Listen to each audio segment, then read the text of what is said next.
Hey, many times, the subject of today's video has been requested, and at last I am returning to this little section of the series What's New Scooby-Doo to take a look at a very interesting episode. So many times have I asked what your scariest villains you want to see here are, and this one comes up, so it must be doing a number on plenty of people, just like it does with Velma in the episode. Let's get to the chase. Today we are looking at Season 3, Episode 8, A Terrifying Round with a Menacing Metallic Clown, originally aired March 12th, 2005, and the titular Menacing Metallic Clown is our villain of the hour. This one also has some surprising guest stars, with Taylor Lautner as Ned, and Miranda Cosgrove as his friend Stacy, and Miranda Wright. Taylor you might know best as Jacob in Twilight later in his career, or Shark Boy the same year this aired of course, and he also voices Dennis in the following episode of this show, I assume probably doing both at the same time. Miranda Cosgrove is probably equally big for the Nickelodeon crowd, either as Megan on Drake and Josh starting the year prior, or Carly in iCarly, which did not exist yet as of this episode, and here they take advantage of having her by getting her to do two different parts. And yes, the two friends they voice are indeed Ned and Stacy, which is very similar to the 1995 sitcom Ned and Stacy. I'm sure the handful of people watching this that were part of the target demo of that show immediately picked up on such a similarity, right? Yeah.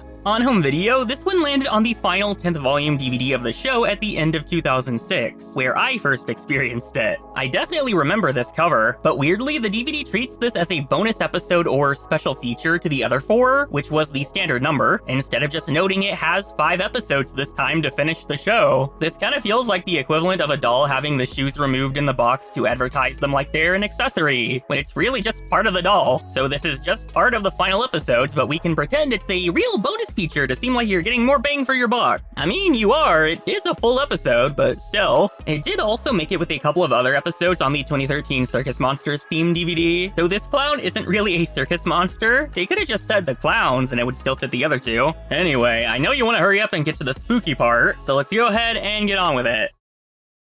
This is indeed a golfing episode if we didn't already notice, opening up at Putt-Putt Paradise. So many themed courses. Like, okay, covered wagon. Alright, Egypt, sure. Toss in a pirate ship. And close to the fantasy castle, we see Stacy and Ned, voiced by the very young Cosgrove and Lautner. She's creeped out, but he's on a mission to go against this clown that's part of the course. I made a hole-in-one at the end of my game, and that thing didn't give me my free game token. He hits the ball again, and it goes in, with the clown making a lot of celebratory noise. But just like before, it doesn't give him his free game he earned from making the shot. As he gets close to punch it, by the way, not a good choice anyway, don't do that, the clown suddenly grabs him with its tongue and swallows him. I mean, kinda deserved, honestly. And then stands up as it becomes a giant full figure that's scary, looming down on the little girl before him, laughing as he inches forward. Yeah, nightmares are valid. The following day, the mayor of Nice Rapids welcomes the crowd to the International Putt-Putt Championship, held at the same place we saw before, which he says is the biggest mini-golf course in the world. Golf is such a graceful sport.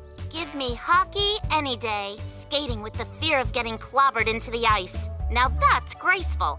This is actually an interesting callback to the prior episode. Diamonds are a ghoul's best friend. We then find out they know the International Putt-Putt Champ, apparently an icon as the mayor calls him, as the legend walks out and is revealed to be... Norville Rogers! Better known as Shaggy. And Scooby is on stage with him as well, for some unknown reason. The mayor then announces the fastest rising pro joining them as well today, much younger child Miranda Wright, again voiced by Miranda Cosgrove. Let's try and not make any Miranda Wright's jokes. The Wright is not as chill as the Grove though, snubbing Shaggy's attempted handshake and calling him an old dude. They also have a celebrity golfer competing, Cougar Forrest, and even though he's a fully white man, his name indeed is a play on real golfer Tiger Woods, who I shall not comment on further to avoid controversy that did not exist at the time of the episode. Also, Cougar is voiced by Tom Kenny, and I can't unhear SpongeBob specifically when he speaks, which is very weird with this design. Shaggy, I want to be the best golfer possible. Miranda continues to be a weird, unprofessional little shit and ties Shaggy's shoelaces together, like, what is the reason? She then gets nasty to this groundskeeper walking by only a few minutes later. He low-key threatens her, which she fully had coming by the way, and he's chastised by the mayor. He says he doesn't plan to be working here much longer anyway though, and walks up to the trio. Hey, are you meddling, kids? They explain they just sensed a possible mystery, considering what they are looking at here. The groundskeeper says it was only an accident last night, and even asks them to help remove the tarp. Velma unfortunately gets a fright when the clown underneath is revealed, jumping into Fred's arms. The other two explain she has severe allergic reactions to clowns, as we flash back to their childhood, and one of the coolest things the show did. Obviously, their child designs here are the near-exact designs of a pup named Scooby-Doo, the main difference being to change the coloring or styles of their outfits to more closely resemble their usual color schemes and looks for whatever reason. They're all here for Velma's 5th birthday party, where she's received encyclopedia books she absolutely adores. But the hired clown for the party, Bobo, walks up referring to them as yucky, takes them, tosses them into the wood chipper, and destroys them right in front of her. Just the remains of her beloved presents all over. Also, it's so weird and unsettling for Frank Welker's voice to come out of this Fred design. It's kind of valid they didn't have him reprise the role in Pup. No way! A King Tut confetti flake! Bobo just smiles like a smug bastard while the birthday girl runs crying because of his actions, with no repercussions whatsoever. Honestly, I would also hold a lifelong grudge toward anything that reminded me of that. Even so, this does kind of go against continuity. If we consider where our Yukan into this, she was just fine around the Ghost Clown and Bedlam in the Big Top. More notably, Pup had the episode Terror, Thy Name is Zombo, with the ghost of Zombo the Clown as the villain, where she also is fine. This episode's flashback is literally using the designs of Pup. You kinda want to consider it canon, so you'd have to place this after that episode, which also kind of doesn't fit to me. I don't feel like Velma is 5 years old in the show. Anyway, yeah, we aren't supposed to think that deeply about it. As they walk off, the clown gives them an evil look, so her fears might be double valid soon. We get back to watching some actual golf, Miranda getting a perfect shot that defies all logic immediately. Look at her, I call witchcraft. We spend a good while just watching them play, all three getting perfect shots no matter what cartoonish course and obstacle they're up against. And Miranda is really pissed, clearly not used to competition or being in last place as she starts fuming. The castle one here with the drawbridge you have to time it for, and then being shot multiple times before it gets to the hole, is beyond diabolical. We then see this haunted house, which terrifies Scooby, but Shaggy is surprisingly professional and in the zone around. Love how Cougar is in awe of the thought Shaggy and friend put into the shots, but we see they're just hungry and this obstacle is giant popcorn. Unfortunately, Shaggy's shot is interrupted by a horrible shadow, which turns out to be that freaky clown. And worse, he's not looking for a Scooby snack, he wants Scooby as a snack. Shaggy manages to lock in though, hitting this bag into its face and getting the crows trying to get in on the popcorn to attack it until it leaves. In contrast to his shocking bravery, Velma is busy hiding on Fred's back over here. Scooby's not any better over here behind Shaggy. The mayor decides to suspend any further play until this is solved, against the wishes of Cougar who's on a tight schedule, but the mayor won't budge. Well, gang, it looks like we've got a mystery on our hands. It didn't sound the same coming from Shaggy. Let's split up and look for clues. Velma and Scooby try to get out of it with a book fair excuse. I miss those. And Shaggy outright calls them scaredy cats. I guess getting him to golf was the secret to getting him to stop being like that this whole time? Looking around, Fred finds an unopened box of fruit bars, which Shaggy dismisses because they're focusing on clues. Even more odd. They then overhear the mayor tearing down the groundskeeper again, it turning out that Gary here is Mayor Smith Snipper's son, and has dreams of winning the mini trophy for mini golf himself, and becoming a spokesperson for windmills. Dude just calls his son an embarrassment. Worst Father of the Year award is definitely coming to him. If you're not the villain, you're the villain. Gary says he's going on the International Putt-Putt Tour anyway, and his dad can't stop him. As soon as they go, Shaggy heads in to find anything odd, and Fred's immediately out of breath trying to keep up. Jinkies! If this doesn't look like a clue, I don't know what does. Jinkies? Daphne asks to rest because her vintage shoes are hurting, but Shaggy says mysteries wait for no one and offers her these ugly flip-flops. The two chickens of the hour, meanwhile, are snacking, Velma taking over Shaggy's hunger and her fear. It seems they might have found something anyway, following this flashing light in a car. Looking in, Miranda is taking a blowtorch to something, saying she'll never be in second place again after this. Velma calculates that after finding such a clue, she usually tells the others they look around and bump into the monster, so she asks Scooby what to do next to avoid that and not find more clues. They goof off at the batting cages, hear a rumble, and sure enough, here comes that horrible clown in ironic karma.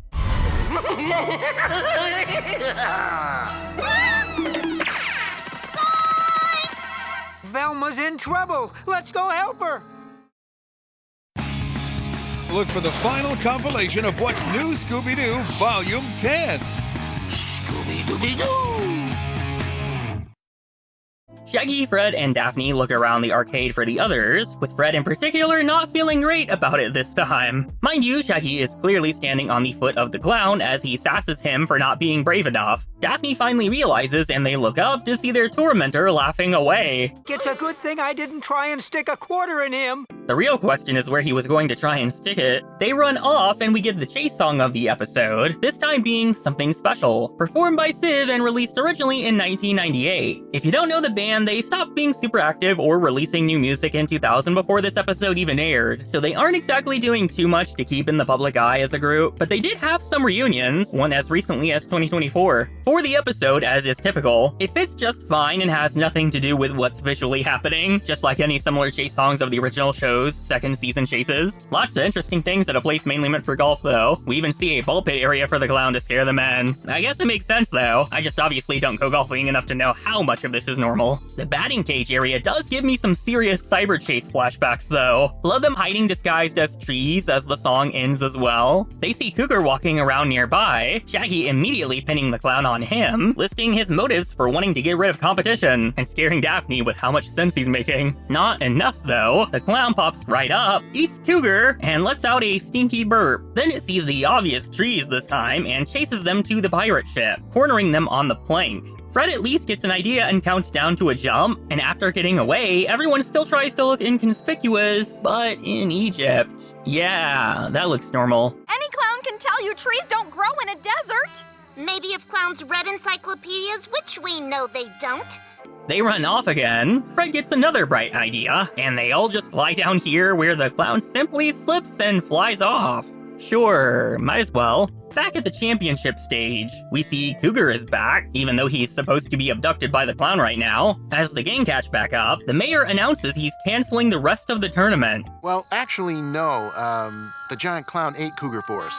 Right, so Cougar is in fact still abducted then. I guess we just saw his ghost a few seconds ago. Miranda takes the opportunity to gloat about being in second place now, on her way to first. Not subtle. With their switched priorities, Shaggy wants to solve the mystery before this all gets cancelled, while Velma wants to find the nacho machine before the nachos are cancelled. Looking around, they find Gary tinkering around in here, on a pretty advanced looking mechanical object to be precise, also pretty suspect. Also, the effect on the waving flags behind them is a lot, just repeating the effect to simulate it without any actual animation. Gary then confronts Shaggy, saying he ruined his life back in the first International Putt-Putt Championship when he beat him. He's been stuck fixing windmills or making go-karts here since then, unable to get his groove back. Even so, he's still determined to get back on tour, regardless of his dad's opinion on it, and says he's going to get Shaggy in a very threatening manner. And our boy is about ready to set a trap after that, confusing Fred and Daphne even more. We find this whole contraption with netting from the batting cage on a windmill, which Shaggy will turn on by putting the ball at the on and off switch. Look, you can do the whole solve the mystery thing, but I make the traps.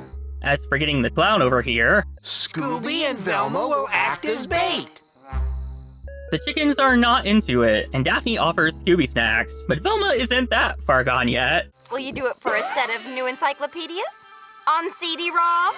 Oh, King Tut, you're back in my life. Everything is ready and set up, and this is honestly reminding me heavily of when Scooby and Velma were driving around like this in Funland, running from Charlie the Robot. Love Scooby honking the horn for the clown and Velma getting snippy telling him not to. Sadly for her, it works. And I also don't know why they have the dog driving, but I guess she did really not do well at it back in Funland, so. They give the signal beep and rush by as Shaggy gets into place, luring the clown right where they want it. Somehow, Shaggy actually manages to miss the shot, and the clown picks him up and eats him right in front of the others with another awful burp. It laughs maniacally again, and Velma finally has the motivation to stand up against even a clown after seeing her friend go down. Literally takes the golf club and beats it to hell until it falls and glitches. Shaggy thankfully pops out of the tummy, both scared and hungry as he should be, to everyone's relief. Likewise for Velma overcoming her fear. Now they just have to unmask this thing, if you can call it that. Opening the mouth to reveal the mayor? For once, Velma actually did not see this coming and has no idea what's up here since she was busy eating, looking to Shaggy instead. But he's also confused. He thought it was the mayor's son Gary. After all, Gary lost his mojo at the game and was stuck working here on metal machines instead of playing, and was planning to still go on tour despite his dad's wishes. That last part clicks it into place for Velma, as the mayor was upset minigolf had messed up his son's life so much.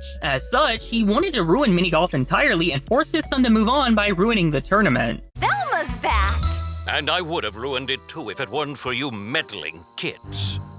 The mayor later gives a speech about how minigolf is noble to play and he loves his son and all that, but I don't see how he's even still the mayor. Like, he should low-key be in jail for the property damage, kidnapping, or general abduction, all that terrorizing. But no, he has no repercussions either, like the clown earlier. He's just the apologetic mayor, average old white man in politics. Fred then remembers all those people that he did gobble up before, who were not in the clown. Where are they? Scooby starts scratching at this castle drawbridge, and inside, Stacy, Ned, and Cougar are all still tied up. Again, the mayor is just out there currently giving a speech to the public, and never even untied his victims prior to this moment. Is this not crazy to anyone else? Back to the tournament. Miranda is using this robo-techie nonsense she did to her golf club that definitely should not be allowed. I don't know why we are letting this slide, whatever, it's almost over. Didn't work for shit anyway. She totally flubbed it and smashes her abomination. Shaggy then steps up, one perfect shot away from being the champion again. And you know he does it, just look at the material.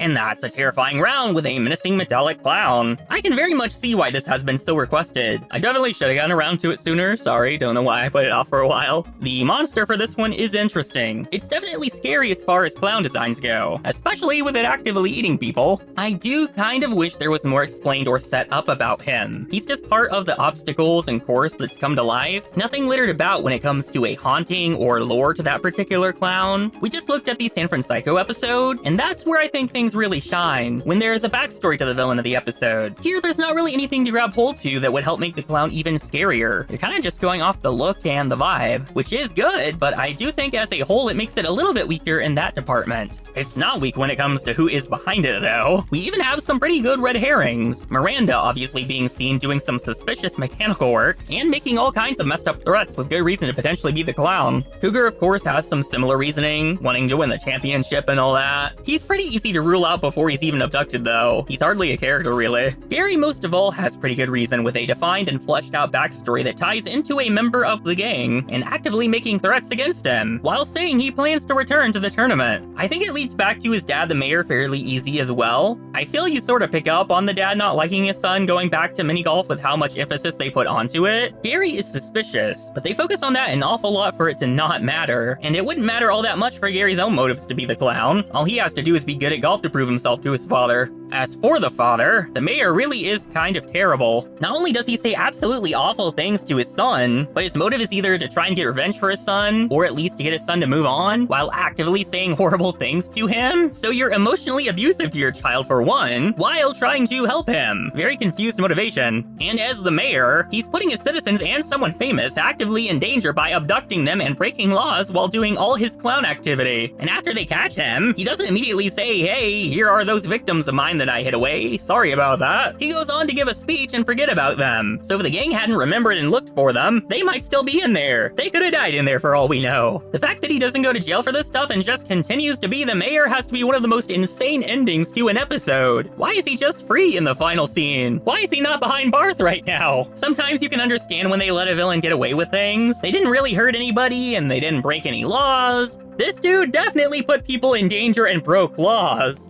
Anyway, this one is pretty memorable even beyond the clown. Velma and Shaggy switching personalities is really fun. I think Velma becoming extremely frightened and seeking food with Scooby in particular really shines. I love getting to see the two of them alone and bonding like that, and another side to her personality. The Funland episode again is a really memorable moment that it feels reminiscent of because you don't get to see it that much. Fred and Daphne's reactions to the changes are also pretty fun throughout the episode. The flashback to the Clown Fear or Origin having the pup character designs, even updated as they are, has to be one of the most memorable parts of the episode though. I feel like most people remember this happened and how distinct it was, even if they maybe don't remember it's this particular episode. And if they do remember it's this episode, definitely one of the things people hold on to. There are a lot of other things we've gone over that stand out. It's a pretty enjoyable episode, even if I do think there are some things that could have improved it, and that the mayor totally should have had some consequences to face. Hopefully you enjoyed looking at this one with me, and that anyone that was waiting for it found it worth waiting for. I won't hold you any longer. We did look at a couple of other episodes of this show recently though, and a ton of others. The Valentine's Day episode, the Tokyo episode, the Snack Factory episode, most recently the San Francisco, like I said, and so many others. You can go find those if you want more of that. If you want to support the channel beyond liking the video and subscribing so you don't miss what comes next, the Patreon is now live for that purpose as well. In addition to supporting the channel, you also get bonus exclusives like the Zombie Island video, the Witch's Ghost video, episodes 2 and 3 of Clue Club with more to come, the Wheel of Scooby series, and all that. I suppose I will see you with whatever it is that we look at next time. Bye!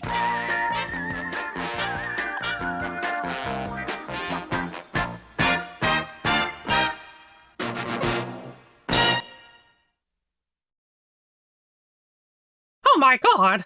Oh my gravy! Oh my! Ah! Ah!